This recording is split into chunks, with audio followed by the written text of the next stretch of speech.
Hello, wonderful learners. Welcome back to my YouTube channel. My name is Master Chris. Remember, this next question we're going to solve is find the square root of 4x squared.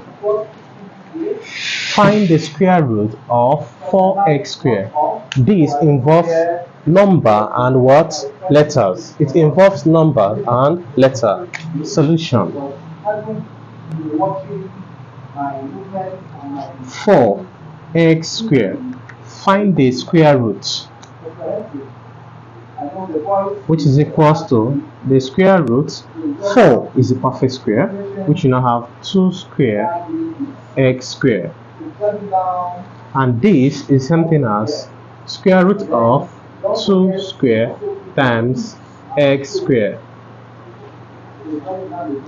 which is equals to the square root here. Cancel this square, cancel this square. We now have 2 times x. 2 times x will now be what? 2x. Therefore, answer is equals to 2x. Thank you for watching this video. Like, subscribe, share. Bye bye.